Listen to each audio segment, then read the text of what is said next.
What's going on, everybody? Welcome into Blazers Uprise live here on a Thursday. In today's show, we're going to make some predictions, Eric. We're going to predict some things in the future, right? We'll talk about this upcoming season when we get there, right? But I wanted to make some long-term predictions today because it should be fun to look back on a stream like this in a year from now, maybe a year and a half from now, if we remember, and just see how right or how wrong we were in predicting the long-term future of the Portland Trail Blazers. Chat, hopefully you guys are having a good day. You guys can make your predictions along with us in the live chat.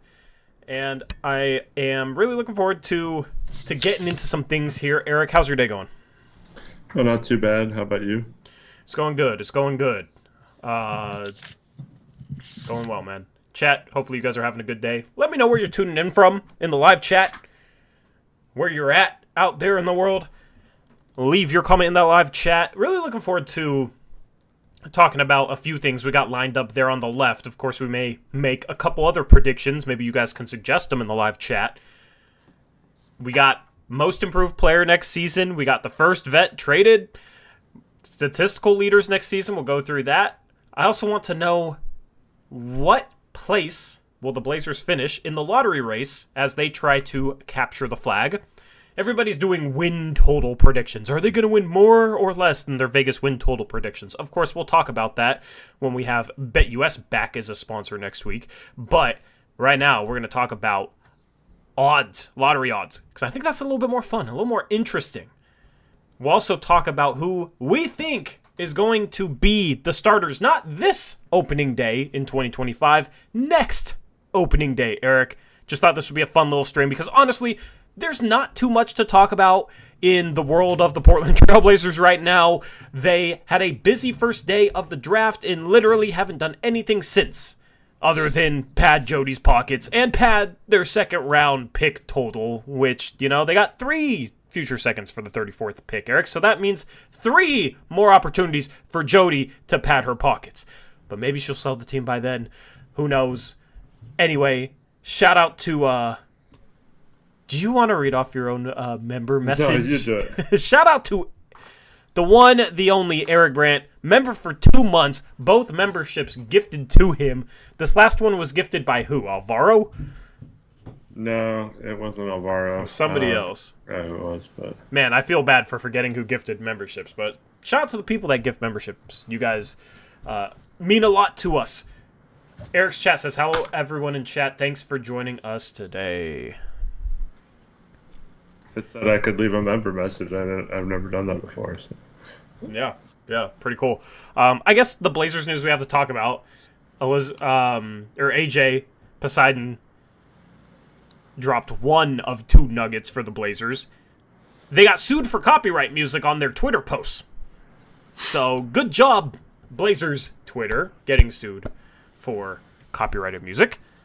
They're one of 14 teams, so almost half the league, getting sued for using copyrighted music in their posts that they didn't get prior approval from. I just thought that was kind of silly because I thought a multi-billion dollar organization would have the resources to get usage rights for music in social media posts, but I guess not. So they're getting sued, and also the Blazers preseason schedule came out. They have 4 games. They play October 11th is their first preseason game. That's in Seattle against the Clippers. They also played the Jazz, the Kings, and Ratio Farm Ulm. I probably said that very wrong. So they have 2 home games, 2 road games. The game against Ratio Farm Ulm is obviously at home because they're not going to go to France or Germany to play, wherever that team's from. So that type of game normally isn't televised. But me and Eric will try and find a way to watch a scuffed Jumbotron feed and give you guys a post-game show for every preseason game, even the ones that aren't televised, because we are dedicated like that, Eric. So looking forward to preseason that starts in 2.5 months. Yeah. And to be fair, it was a bunch of teams that got sued for using music in their social media posts, not just the Blazers. Yep, 14 of them. 14 of them, almost half the league. So... you know, who knows? We probably won't hear anything else about that, I feel like. Just like we didn't hear anything else about the GP2 saga. This type of stuff seems to kind of get brushed under the rug, so to say. Well, like TikTok or YouTube Shorts or whatever, like there's like a bunch of songs you can choose to put on your post or whatever. Yeah, there's free usage songs in like the YouTuber Creator Studio, and then there's songs that you can buy, and then there's songs that that you can use. Just whoever owns the rights to the song will make all the money off that video or short or whatever. Yeah. But like you just choose whatever song. I'm wondering if like people just realized, hey, anytime you use my song, that should be money for me. And yeah, it's copyright money law. grab. Yeah. Fair use. I think these teams will try to argue fair use, but I don't think that's going to hold up in court. But who knows? It'll be interesting to hear about this if we do. They also, it's not necessarily using their thing for money. And you could probably argue that it's exposing people to their music too.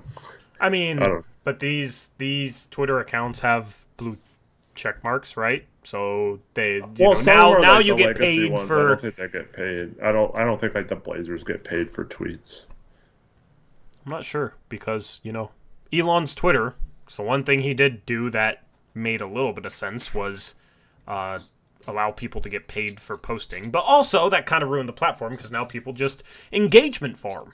So, yeah. Who knows? Anyway, chat, thank you for joining us. Let's get into the first prediction. We talked about this a little bit before, but chat, I'll give you guys a poll for this question. Okay? The question is, a year from now, who's going to be the most improved player on the roster between now and this time next year? Eric, who would be the candidates for this type of award? I think there's clearly only two. It's Sharp or Scoot in my mind. You can throw out whoever else you want. I don't think anyone else. Huh? Klingon? It's weird for a rookie to be most improved because we have no idea. Yeah, but you would think maybe the first-year guy is going to improve the most in his first season. Yeah, I thought this was an interesting question. But I don't know. It's to me that it's from last season, not. No, the question is. I know you're asking the question differently. Like, who's going to improve the most during the season? You try to change the phrasing of the question. From now to this time next year, who's going to improve the most? Simple. All right, so you can include Klingon. I don't expect him to have the jump that either Sharp or Scoot could have. So,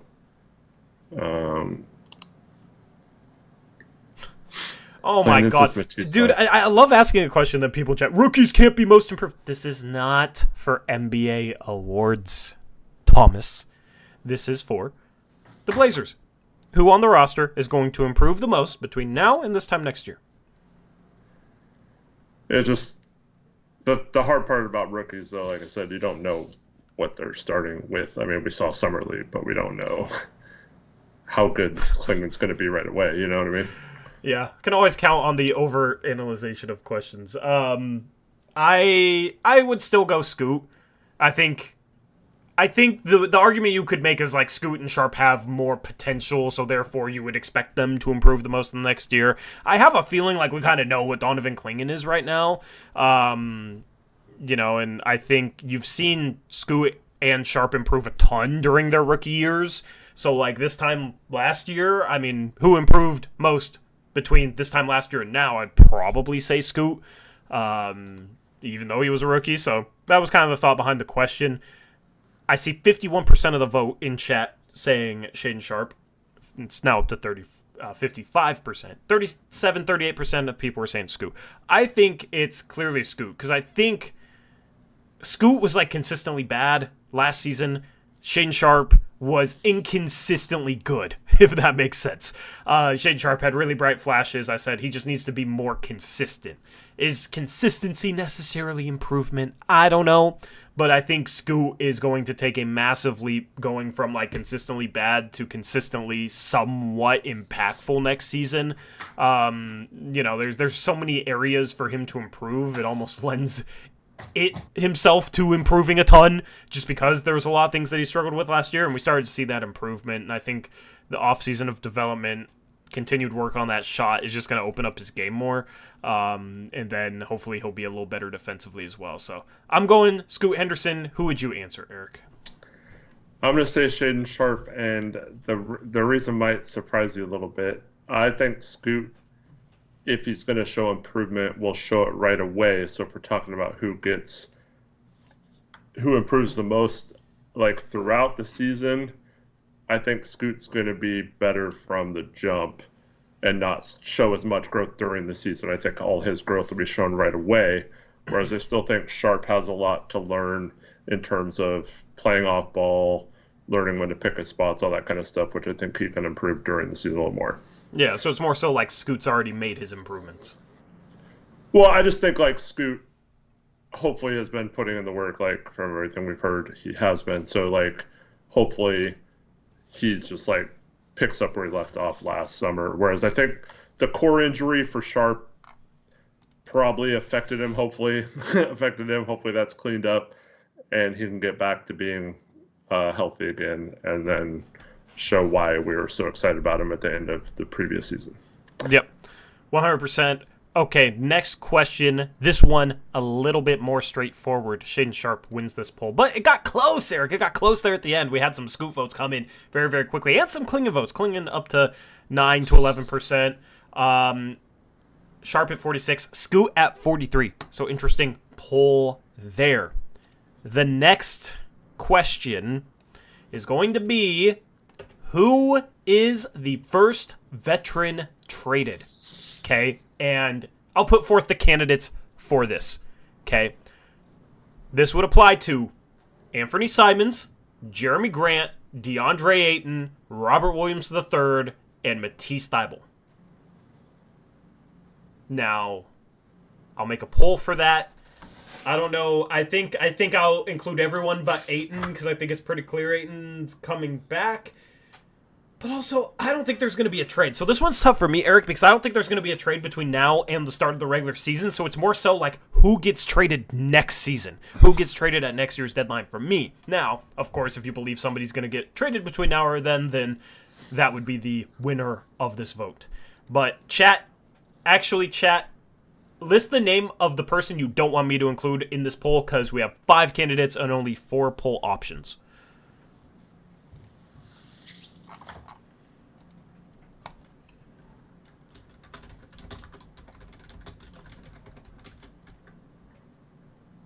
People are saying leave Simons out, although I think there's going to be people that include Simons. Devin says don't include Anthony. He isn't a vet. He's, I think, older than the average age on this team. He's going in his 7th year. Yeah, he's his 7th season. I don't really know how that's not a veteran.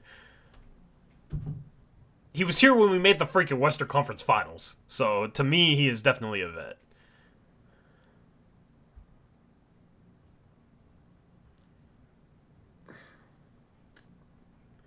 Who do you think I should leave out? Chat saying I think DA.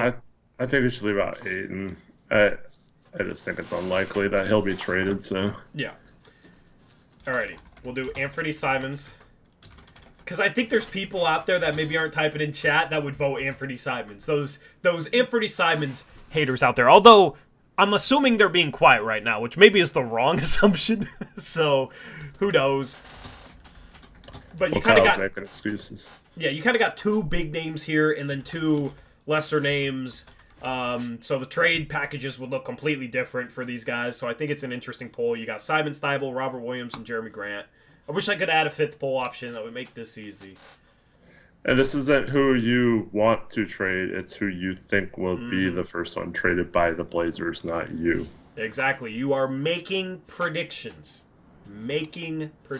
Eric, I don't know my answer to this poll yet. I need to think about it. Do you know your answer to this poll? I still think it's between Thybulle and Robert Williams. I think they're just going to dump one of them for basically a roster spot or to like clear up future salary. So I'm going to guess Robert Williams just because they have Klingon, they have Ayton still. I think he's the most likely guy they dump. But I think they'd dump both of them if they could. Yeah. If Robert Williams was going into his final year, I would say not him, because I think it would be more likely he just ends up getting bought out at sometime around the trade deadline next season. But since he has... Go ahead. Real quick, Tori. Yeah. Breaking Mariners news. What happened? They traded for Randy Arozarena. Hey, we tried to get a hitter! I don't really know if... I mean, at least they tried to do something, Eric. Yeah. That's completely sidetracking me. I'm looking up his... As long as he has above a 700 OPS, okay, I'll freaking take it. I know that's not good, but our offense is freaking disgusting. I don't know what's worse, the Blazers offense last year or the Mariners offense this year. What's funny is the Mariners have, like, the equivalent of the number one defense. So... Yeah, he has a 717 OPS. I'll take it, I guess. But career 787, like it's. But Eric, you can't look at career numbers when you're bringing a hitter to the Seattle Mariners. True. They will turn into complete trash every time. Look at Garver, look at Polanco. I need to start a Mariners channel so I can vent about our curse. Anyway, interesting. At 9:30 at night, too, when we go live, we finally got a trade live on stream. Eric, no, it's the Mariners, though. Anyway. Well, you scored, like, I don't know how many you scored tonight, but... The Mariners didn't play tonight, but, yeah. I mean, they probably... The previous 5 would have scored the same amount they scored tonight. Total runs, yeah. Against the Angels, bro. They've lost 6 in a row. I don't even want to talk about baseball. Baseball just pisses me off. Sorry. It's like they're tied for first, and I feel worse about them than I ever have. Or they were tied for first. But hey, they traded for a bat, I guess, but Arozarena's going to come here, and he's going to be trash. Watch. I mean, he's hitting 212. That'll improve your batting average, so... What did they even trade, though? I don't even know. Sorry, chat, getting sidetracked because whatever the hell.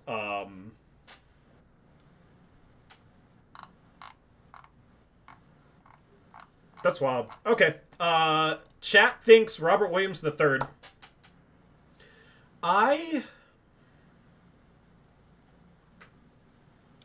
This is tough.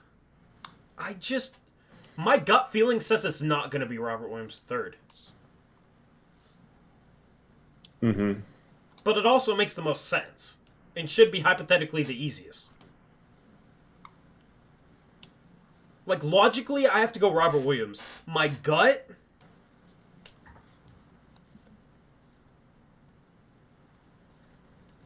My gut says Matisse Thybulle.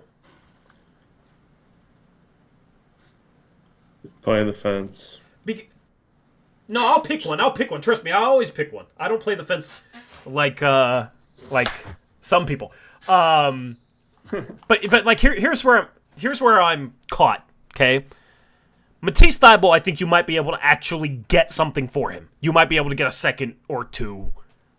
Robert Williams, I'm not sure you can get that. And if he plays, I have a feeling like he's just very injury prone. So there is a legitimate chance to me that, like, he plays a little bit, is for some reason playing the 4 because we got Klingon Aiden. I mean, our roster is weird right now. And then unfortunately gets hurt and has no trade value. And there's, like, no reason to trade him. That's kind of what my gut says to me. But, like, logically, he could help a winning team. And if he stays healthy, he could play his way into some trade value. Although I don't know how good he looks at the 4. Also, off another knee injury, like his athleticism zapped a little bit because then he's just not going to be that good, in my opinion. Well, it's also kind of troublesome that he's still not fully cleared to practice and stuff. He's not? No, you didn't see that during No. Summer League practice? No, I did not see that, and we never talked about it. Yeah, it was something about, like, he was starting to participate in some drills in practice or something, but still rehabbing his knee. Bro, it's 9 months later. Yeah, I mean, I guess it was like a very long-term... It's almost... my gut almost feels like it's just as likely that he like medically retires than us trading him. Yeah. As sad as that is, But I think that's why I would like basically just salary dump him to a team that would take a chance on him for free if they have a trade exception or still have their MLE or something. I just don't think anybody's taking on his salary just to take a chance on a dude that's always hurt. I don't know. I think a team like Memphis might be willing to take that risk. OKC might still be willing to take a risk just to have some depth. Wasn't Memphis trying to like get rid of Steven Adams though for anything? And they did. I feel like, I don't know, why would they then like redo that? I don't know. I don't think they were trying to get rid of him. They just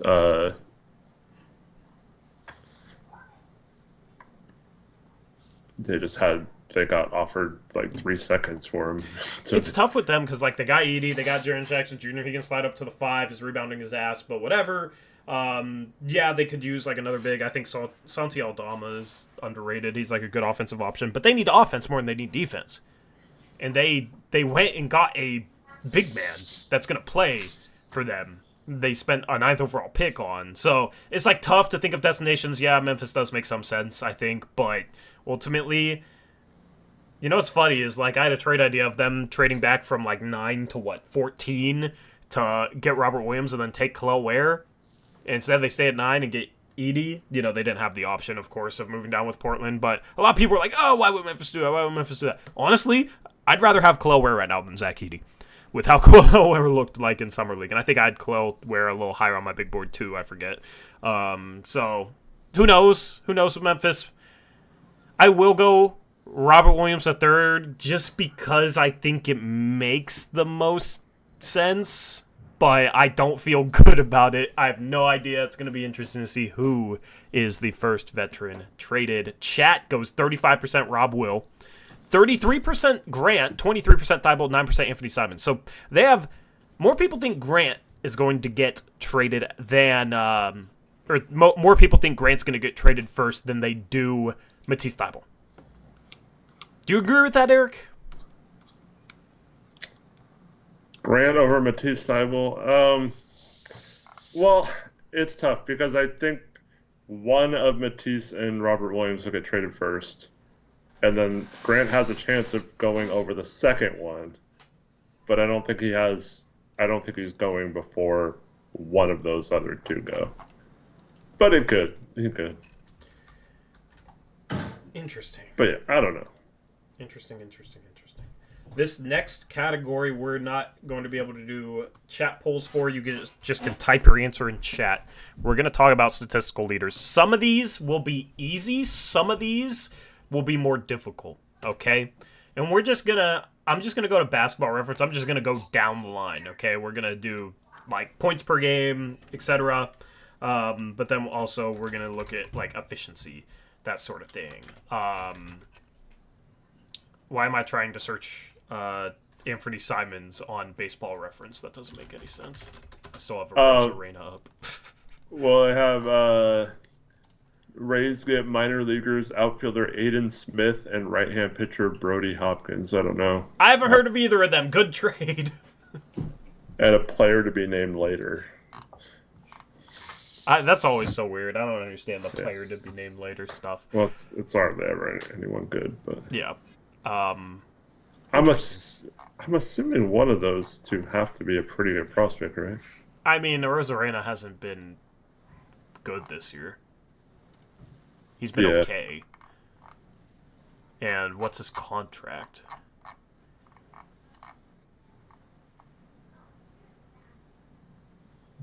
He's arbitration eligible next offseason. So who knows? Who knows what he makes? I mean, he was really good for a stretch there, and like that's the type of player they always get, Eric. They get somebody that was like really good for a stretch, and then kind of falls off. 12th and 22nd ranked prospects in your system. So yeah, great. I mean, trade. we've had a top farm system for like 40 years, and what have we done with it? Never made a World Series. So, I mean, I am cool with that. Anyway, he'll be a fun player to have, I guess, until he hits like 150 batting average. He's not Mitch Garver. I mean, he might be in a Mariner uniform, bro. Like, for real. That's how it goes. Remember Beltre? Remember how bad Beltre was in Seattle, and then he, like, left and was good again? It's just how it goes, man. It's brutal. Yeah. All right. Points per game leader. I think there's two candidates for this. Eric, who do you think is the points per game leader? I think it's Anthony. Yeah, the only logic that I could see not picking Anthony is like he might play a little bit less if you have Scoot and Sharp, and like Denny might play some like point forward, and I don't know, like is Simons going to play more than Jeremy Grant? Simons played 34 minutes a game last year. Grant, they kind of play into the ground.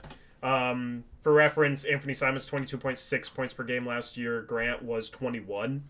So I also go Anthony Simons, though. I agree with you. I think that's a pretty easy one. Let's go rebounds per game. And this might also seem easy, but it just depends on minutes, I think. Yeah, I think as long as Ayton's on the team, he's going to get the minutes, so I think it's going to be him. Yeah, I think he'd have to have his minutes cut to like 26, 27.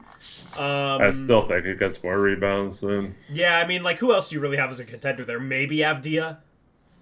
Maybe Klingon if he gets 20-plus minutes, but... Yeah, I think that's an easy one. I think that's... Kyle Neely says Jabari Walker, but I don't think he's going to get enough time. No, I think that's a pretty easy one. I mean, Ayton got 11 a game last year. This one I think is more difficult, and I think this one comes down to two guys. Assists per game, Eric. Real quick, per 36 rebounding. I think that is close between Walker and Klingon. But, yeah. Walker and Klingon above Ayton there? For per 36. Yeah, per 36, yeah. Yeah. Maybe we should have did box outs. I think that would be Klingon. Anyway, it will not be Ayton or Jeremy, I can tell you that. Assists per game. I'll do a chat poll for this one, because I think assists per game comes down to two people. And those two people are Jeremy Grant and DeAndre Ayton. No, those two people are Scoot Henderson and Anthony Simons.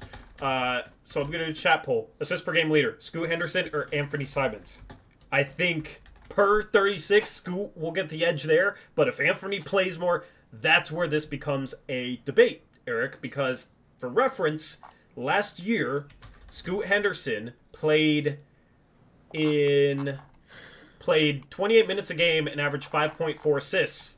Anthony Simons played 34 minutes a game and averaged 5.5 assists. So they were almost even. Eric, who do you think averages more assists per game next year? I think this year they're going to have more of an emphasis on Scoot controlling the offense when he's in there, so I'm going to say it's Scoot. Yep. Yeah. I'm also going to go Scoot. I think he has a little bit of a passing leap this year. Hopefully he has a little better shooting around him because he throws some nice kick-out passes. Like, I think he'll coexist well with Klingon, get some nice dump-off passes to him, 7-2 target. If they play a little bit more fast-paced, I think that lends itself to Scoot's playmaking a little bit more as well. So I think it's Scoot, but I think it's close. I think like Ant's going to be around a 5 assists per game guy. I think Scoot will be like 6 to 7 unless Scoot plays more. So Scoot Henderson, assists per game leader prediction. All right. Do you want to do... Go ahead.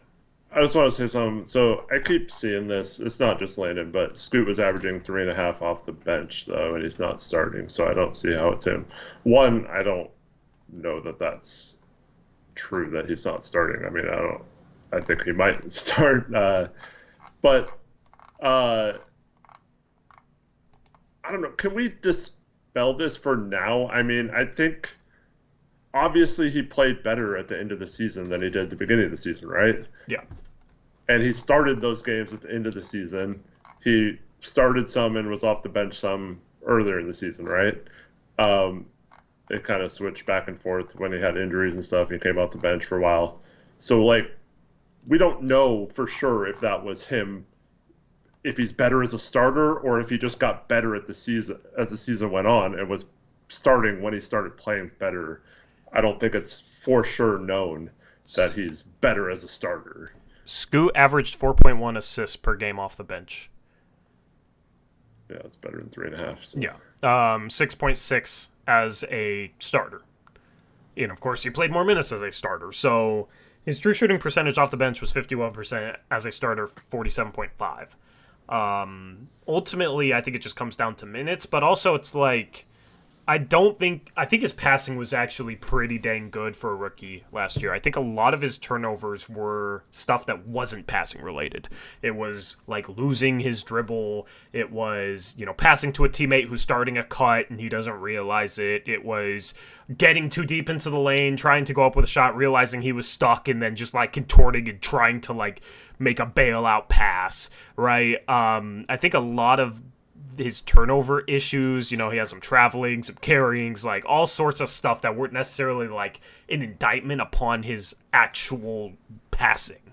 So I think he'll be able to clean that up going into year 2. I think his passing was really good, especially on a team with like no spacing.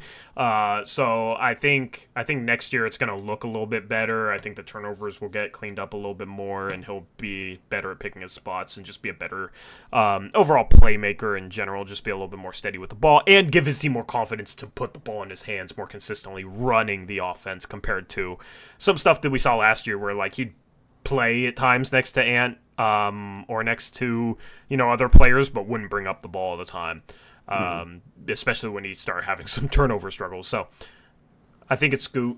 That's going to be one where I could see it being Ant, though. I think that's the closest one so far.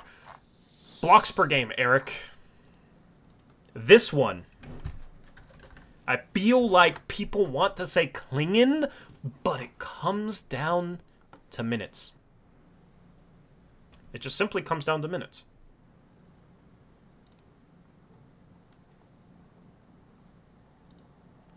Who was our leader last year? Was it Aiden? Aiden averaged 0.8 per game, so maybe it's just what did Thibault average? But Thibault... I felt like he had a 3-point block. I know. Thibault averaged 0.8 blocks per game. Yeah, there's no way Klingon's not getting a block even if he plays like 15 minutes a game.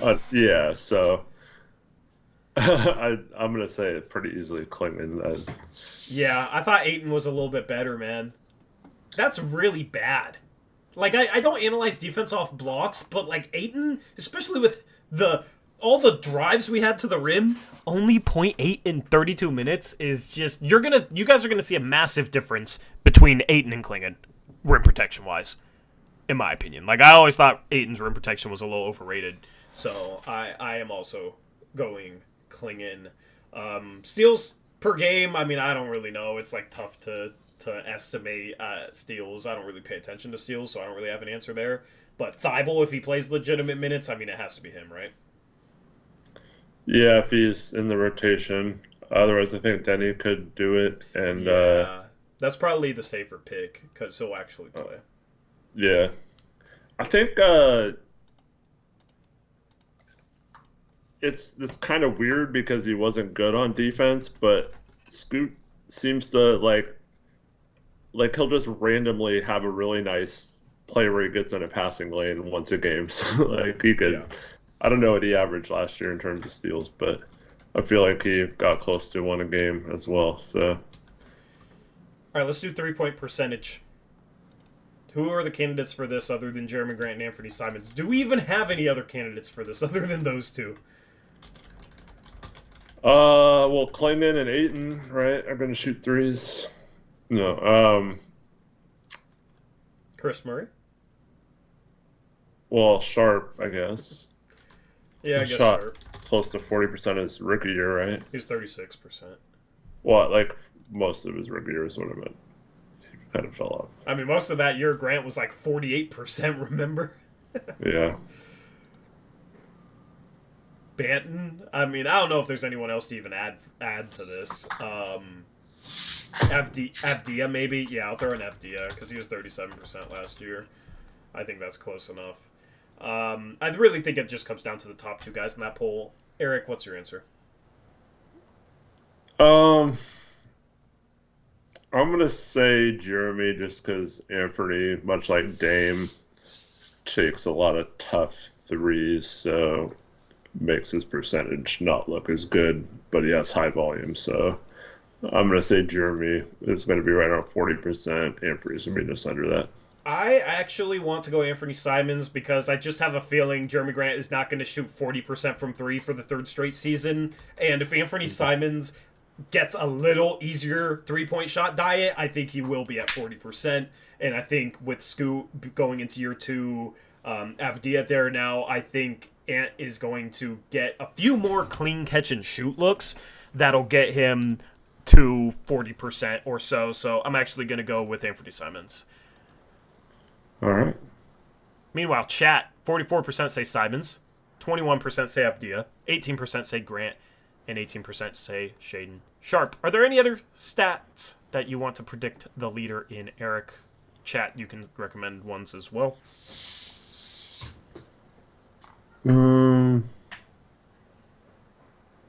Defensive rating. No.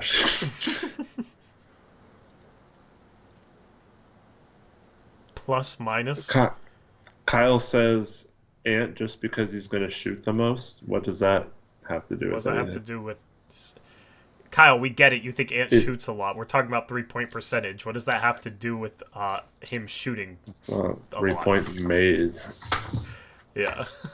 That would obviously be Simon. This is just like trying to pound home the agenda. It's a square peg into a round hole in this conversation. We're still going to try and pound home that agenda, though he's so shoot first that he's going to shoot such a high percentage because he shoots a lot, Eric. Good, efficient scorer shoots a lot. Yes, thank you. Breaking news. Oh, man. I would love for it to be Shade, too. That'd be cool. There are no other stats I really want to predict, so let's move on to the next category. Where do the Blazers finish in the lottery standings? This past year, they finished tied for third, fourth, with Charlotte. Okay. The year before that, they finished fifth. The year before that, I believe they finished sixth, though they've been incrementally rising. I would love for that to continue. I don't know if that's going to be the case, though. Basically, are the Blazers the third worst team, the fourth worst team, the fifth worst team? Chat, leave your comments in the chat. I can maybe make a poll in the range that you guys are thinking of. Eric, what do you think? Well, I still think they're probably the worst team in the West. So, I mean, you might have some competition there from a few teams, but I think ultimately the Blazers are the worst team. Now it might change if Laurie gets traded before the season starts or something like that. But yeah, 14th, 15th. So I think it just comes down to how many teams in the East you think are worse than the Blazers. I think Washington is worse than the Blazers. And I don't know if you can really make a for certain for any other team. I mean, Detroit's been bad for a while. They got new coaching staff, new GM, all that kind of stuff. But still don't have a lot of shooting or anything like that. The Nets are going to be really bad, I think. They signed Killian Hayes today. We didn't talk about that yet, man. Major news. So, yeah, I think Nets, Pistons, Wizards, Blazers. I don't know if I'm forgetting a team, but I think those four are going to be... I think Charlotte's going to be a little better than they were last year. I think the Blazers are a little better than they were last year. Yeah, I know, but Which is I don't. so weird to be like talking about it like this. You know what I mean? Because I think a but I lot of still these think weak that. teams are going to be a little bit better next year. Yeah, The only team like joining the tank race is Brooklyn. yeah. I think Washington is. I mean, they They did trade obviously away Avdia, so they did. they trade away Abdia and they And they got Sar, which is going to be their tank commander this year, right? yeah. I mean, they got some good young pieces, but I don't. They got Jordan Poole still and all that. So, Mm-hmm. and at some point they're gonna trade Kuzma. Um, so I think they're worse than the Blazers. I think at least one or two of. I'm gonna say fourth. I'm gonna say fourth. I think there's one team in the West that just like is somehow worse than the Blazers, whether it's they're just injury ravaged or it's like a team like Utah trading Laurie. Okay. I have a feeling like the Blazers are going to be 14th in the West. And then I think out of the East, I think Brooklyn's going to be worse. I think Washington's going to be worse. I think Detroit's going to be worse. And if it's not a team in the West, maybe there's another team in the East that somehow like sucks. My gut feeling says 5th. Don't underestimate Cronin and Chauncey's ability to tank after the All-Star break. Don't underestimate Jody's ability to say, hey, nobody's showing up for our games or watching them on TV. My pockets are hurting. You better fix it, Joe, if you want to keep your job. And then Joe grows out and makes a terrible trade to make us a 12th seed. Anyway, chat, 41% say 3rd, 4th. More people say 5th/6th than 1st or 2nd. I think kind of the consensus here would be about 4th. I'm going a little bit lower in the lottery standings. I'm going 5th. 11% of them are optimistic that the Blazers can be improved, voting for 7th or 8th or better. Matt Cardell says the Lakers are going to be surprisingly bad. The Lakers do not factor into this conversation at all. I think if you could tell the Blazers that they're fine developmentally, like it's not like Scoot and Sharp suck. It's like they play fine, but they're the worst team in the league. I think they would take it. Yeah. Yeah. Hopefully we get flagged, man. I mean, that's the dream. Alrighty. Final prediction question. Who is the Blazers starting lineup on opening day for 2025-2026? Not this season. Not this season. We'll talk about that, of course. We'll have all the time in the world to talk about that. But next season, opening day 2025, going into 2026, Eric, who is the Blazers starting lineup? All right, I'm pretty confident on 4 of the 5, and that's Scoot, Sharp, Denny, Klingon. I'm going to say the 4th is man, I would love to say Cooper Flag, but you gotta say a name too. So if it's a prospect, you gotta name that prospect. No, I know. I will name someone. This doesn't make any sense. I'm gonna say Jarris Walker. Jarris Walker, I like it because like ultimately, if we trade Jeremy, where are we trading Jeremy? You know? Yeah, I don't know. But yeah, I just think that's like someone the Blazers would target, like a young guy that I would like Jarris Walker a ton. I am turned on by that lineup. I watched Hogwatch today a little bit too much, Eric, and you know, so now I'm starting to adopt some of these phrases that I probably should not. Man, I am right with you. That's the thing, though, is like, do we really think in the next year he's going to trade Simons and Ayton and Grant? I mean, even if he doesn't trade him, I could see them still bringing those guys off the bench. I don't know. I don't think that's going to be the case. My prediction, and I'm not confident in this prediction, but my prediction is our starting lineup is going to be Scoot Henderson, Anthony Simons, Shaden Sharp, Denny Avdia, DeAndre Ayton.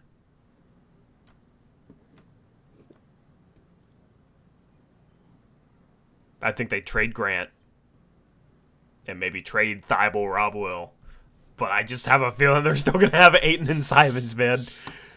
Yeah. Did you see Taylor Packer? No. Edge come. Yeah, we're going to try it. Daddy, Kamara, and Klingon. We're just going to try another guard. Just because that's the way, man. I questioned that, and he said, "Is it that crazy to predict Scoot being a bust?" LOL. Okay, Ayton fan. 1 year. I mean, even if Scoot struggles, I don't see them completely giving them off on him after one more year.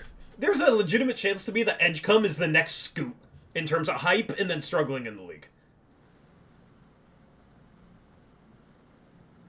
I think there's a very realistic chance of that. I, at this point, would probably rather have Nolan Traore. I think Edgecombe might have a little higher upside because he's just freakishly athletic, but I have more confidence in Nolan Traore being a good NBA player, Eric. I agree with that, actually. So, I don't know. Would they really go for, Edgecombe? VJ Edgecombe is who we're talking about.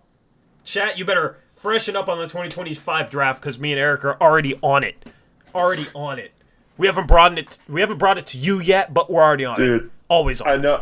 I know Traore's your guy, but I'm all in on Traore too. He's really freaking good. But it doesn't make sense for the Blazers right now, but yeah. Yeah, I just get great vibes. VJ. Not BJ Edgecombe, okay, you freak.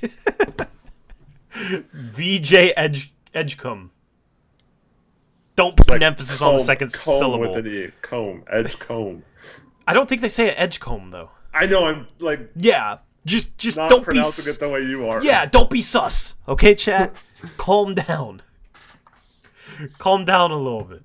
All right. Don't Google his name if you don't know it. Anyway, yeah, let's see some other chat left some of their predictions. Simon, Sharp, Danny. You mean Denny? Simons, Sharp, Denny, Jeremy, DeAndre. That's depressing. That's actually really depressing. That might be the most depressing lineup. So Scoot doesn't win the starting job going into year 3. We still got Jeremy, DeAndre front court. Oh, man, that's brutal. I saw one with Thibault still. That was funny. I laughed. Yeah. And Thibault, Denny, Grant, Ayton for a repeat run. So Desmond. My goodness. Brandon Lee. I know it's probably a troll, but yeah, Brandon Lee has hope. He says Scoot, Sharp, Flag, Denny, Klingon. I am all in on that lineup. We are winning a ring with that lineup. Tommy thinks we're going to start Colin Murray Boyles as a rookie at power forward. I don't know what I think about Colin Murray Boyles yet, but yeah. I feel like that'd be the type of player they draft, Eric. No, I know, but I still, because I don't think we're drafting him top 5 or anything. So it would be we had a okay season, but disappointing in the lottery results, but I don't know if we're starting that guy, Yeah. If he's not a top 5 pick or something. 2025 NBA mock draft. My prediction on who we draft. Klingon was in that range the entire season. I know he slipped a little bit, but then returned, right? Same thing with Scoot. And there are guys that were, well-known commodities. I know Sharp wasn't, but I'm just, based on the last 2 years. I feel like they fall to, 6. Well, just to be clear, Sharp was initially not eligible for that draft, so you didn't hear any buzz for him. And then halfway through the season, became eligible, thought there was a chance he could play because he wasn't eligible to play up until that point at Kentucky. Then he shot up to, like, people were talking about him like top 5. And then he kind of fell through the draft process just because he was such a mystery. But to be fair, like, it wasn't like people had him on the draft board all year because he wasn't even eligible for half the year. Yeah. Actually, you know what? We're going to draft your next draft crush, Eric. You're going to be thrilled at who we draft with the 6th or 7th pick in next year's draft, because it's this guy. Just all I've done is I've gone to NBADraftRoom.com and read this guy's description, and I already know he's your next draft crush. Because his description sounds exactly like T. John Salon. And he's also French, Eric. Noah Asangwe? I don't know how to say his name. Oh, man, we're going to have pronunciation issues when we draft him. Noah Asangwe, however you say his name. I am butchering that for sure. The description says he's 6'10", French. He's a super long combo forward with a ton of upside but a raw game. He's a very fluid athlete at 6'10" who is quick and graceful in the open court and moves like a guard. He's at his best going to the basket and using his athleticism to make plays, and is starting to expand his offensive arsenal.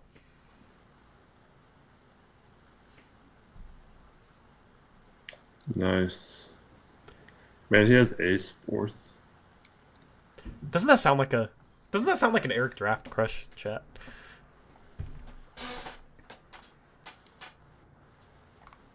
That's who we're going to draft. I mean, it sounds good to me, you know. Power forward. Or does it take Malik and go with the Klingon Malik lineup? I literally thought that. I was like, no. 272 bigs. Yeah. Noah Asangwe, I feel like is going to be a top 10 pick. Just, I've never watched him play. Just reading this profile, like, somebody's going to fall in love with him, like the Hornets fell in love with Salon, and I think that's going to be us. And I think that's who we draft. But he's going to be raw, so he's not going to start right away, so they're still going to have... that guy sounds awesome. Yeah. So, you know, he'll come off the bench, then he will be the starting 4, and they're going to run the 3 guards, and then maybe make a decision 2026 trade deadline. That is my prediction. I could look like a genius a year and a half from now. We'll see. Wait, so who do you think is the starter? The 4th starter? After you, at the 4. And who's the 3? Sure. Oh, right. You said 3 guards. Okay. Yep. My draft crush next year is Cooper Flagg. Oh, you don't say. It's not a crush if everybody's crushing on him, okay? Then you're just... We're all basic, okay? Because everybody loves Cooper Flagg. Any other predictions you want to make, Eric? Well, I mean, we're forgetting Dame Sarr's obviously going to be a Blazer. You guys wanted Sarr, and we brought back Dame. There you go. Who knows? He might be better than Alex Sarr. I don't know. I'm trying not to read too much into Alex Sarr and Summer League, man, but wow, that was disappointing. That was very disappointing. He does not look good. But it's Summer League, okay? I'm not going to overreact. He has to get stronger and not be scared of contact, Eric, and needs to work on that shot if he's going to shoot that many threes. Yeah. But he shoot 11% from 3 or something. Anyway, chat, any other predictions you want us to make, let us know. Eric, if there's any other predictions you want to make in the long term, let me know. I guess maybe, when is Chauncey fired if he's fired? I mean, but I feel like that's an easy one, so I didn't put that on the side, but I feel like next offseason Chauncey's gone.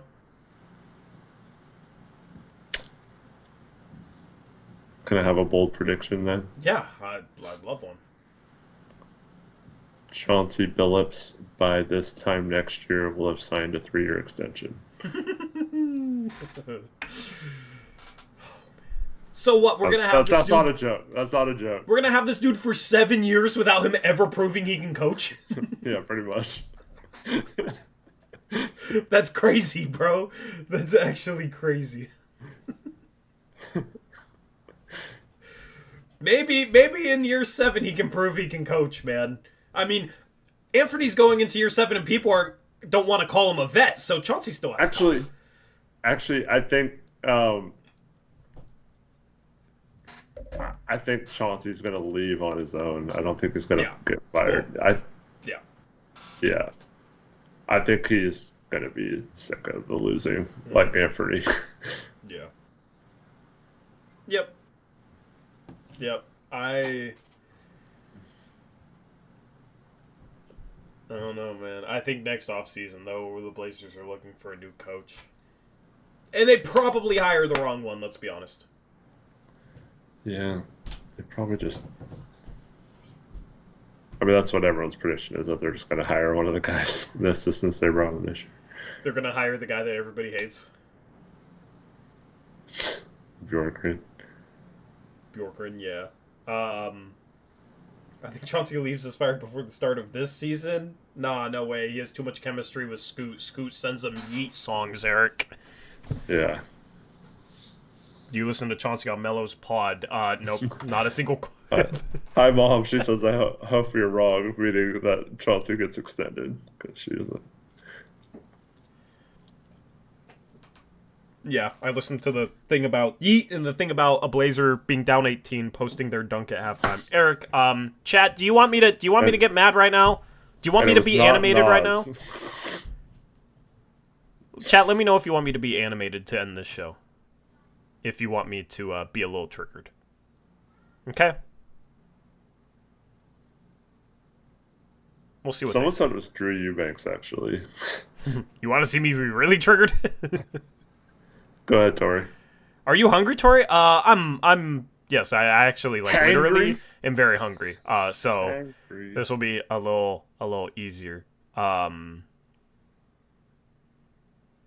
enough people saying yes. They don't deserve it, Eric. They don't deserve it, sadly. Light it up, Tori. You know what? That's a good response. Okay. Bro, do you have no pride? My God, Eric, this is like Gen Z BS, I swear to God. Posting a highlight at halftime, you're down 18. I know these are professional athletes, and they love their money, and they don't care if they lose, I guess. Or, they lose so freaking much here in Portland that they... it doesn't faze them, but that's just disgusting to me as a competitive dude for a guy to go post his freaking dunk at halftime when they're down 18. I thought it was going to be a little bit more animated, but I wasn't feeling it. Can't force it, but that kind of pisses me off, bro. If that's Drew Eubanks, sounds like Drew Eubanks to me, I will willingly accept that was Drew Eubanks without knowing who it actually was.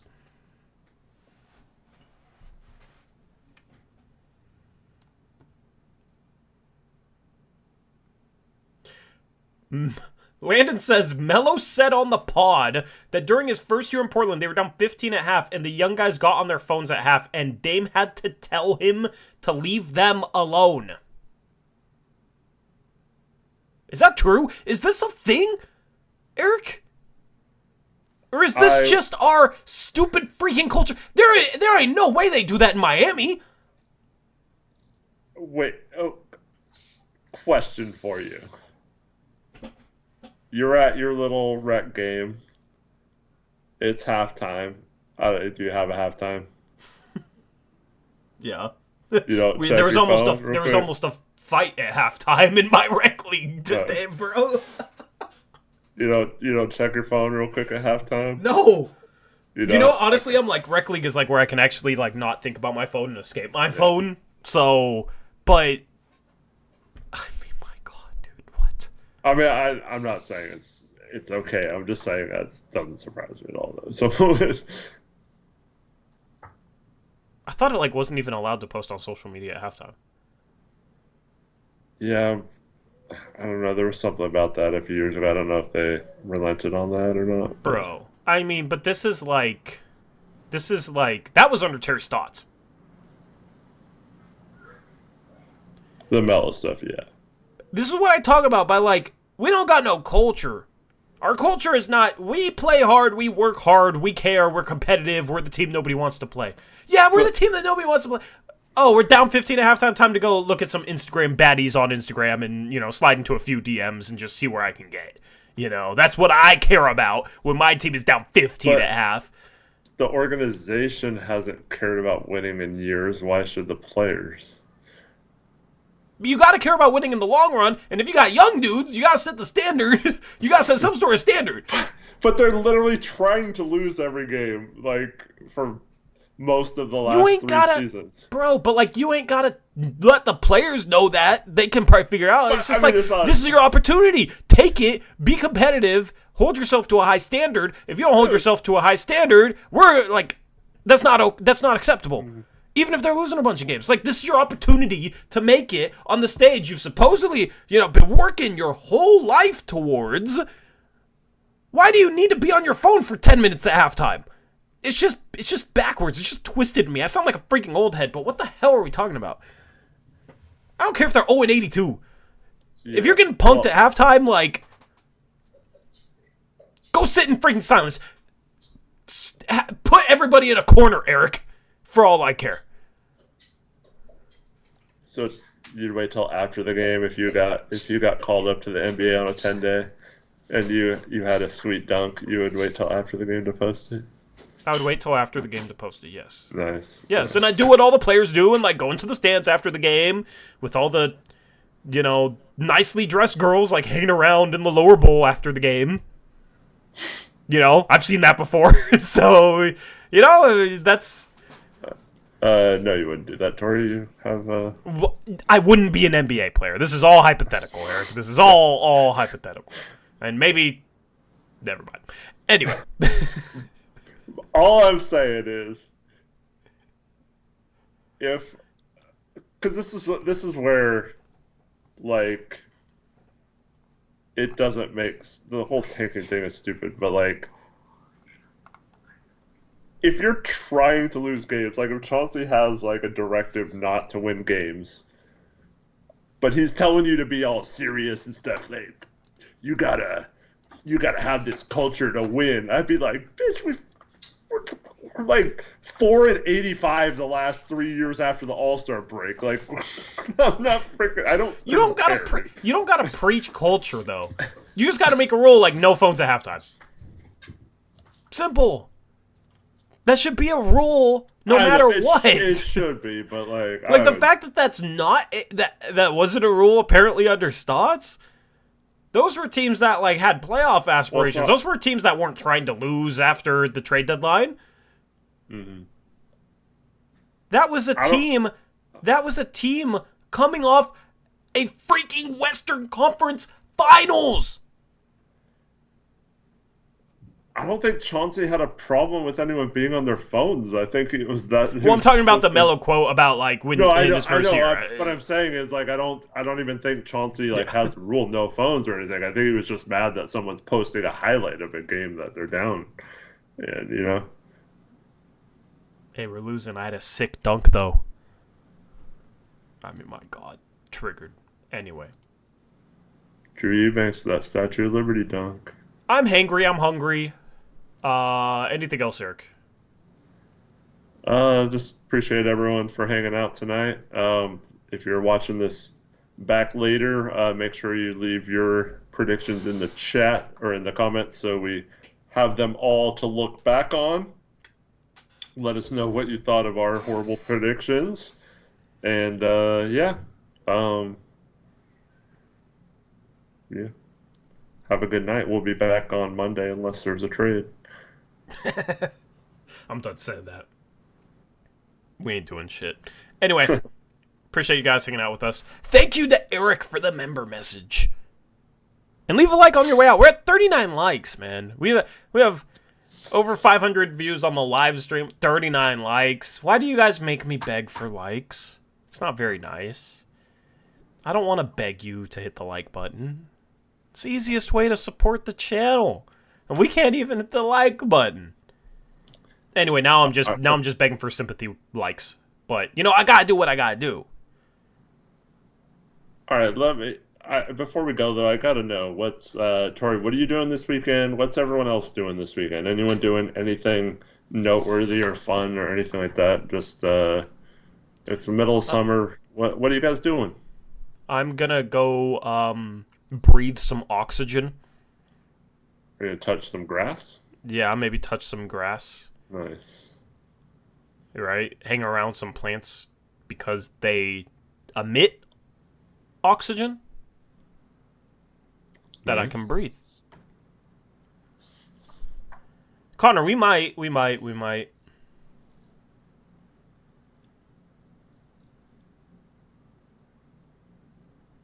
Uh-oh, Medina, hope it's nothing serious. My mom's at the beach.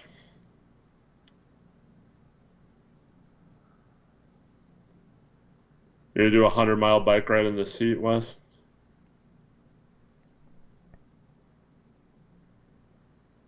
I guess it's not supposed to be that hot this weekend. Connor, you should Connor's get been that itching. itching checked out. Have you been shooting around, Connor? I told Connor he needs to shoot like twice a week if he ever wants to become a shooter. And I don't know if he took my advice or not. I haven't talked to him in a while. Anyway. If you go touch grass, congratulations. I'm proud of you. If you go breathe oxygen, congratulations. I'm proud of you.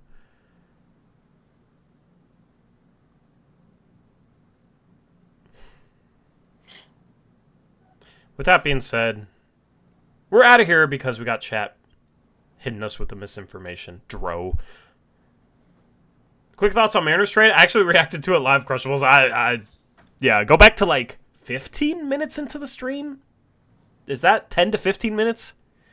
I reacted to it. We will turn him into a AA minor leaguer. That's what we do. We got an okay hitter. He's not going to be okay for much longer. Oh, Dro and his girl had another baby. Congrats, Dro. That's awesome. Oh, that's what he means by... Okay. Let me hit me up, or I'll hit you up on Twitter, Dro. No blanks, Eric. That's what he was talking about. Anyway. We're out of here. We appreciate you guys. Shout out to our community. We'll catch you guys again live on Monday. I look forward to it. And then next Thursday, we'll be into August. And we'll have BetUS back as a sponsor. So shout out to them. If you guys know any restaurants, coffee shops, coffee brands in the local Portland area, let me know. I want to get a restaurant sponsor. I want to get a coffee sponsor. I'm going hard for the sponsors this year. Okay. So we're past 10K, a little easier now. And I've learned a lot with my work about sponsorships and how to please brands. So if you know a local Portland business that may be interested in sponsoring the channel, let me know. Let them know. Help out the channel. We greatly appreciate it. With that being said, have a good rest of your night. Have a good and safe weekend. And until next time, as always, peace out. Go Blazers.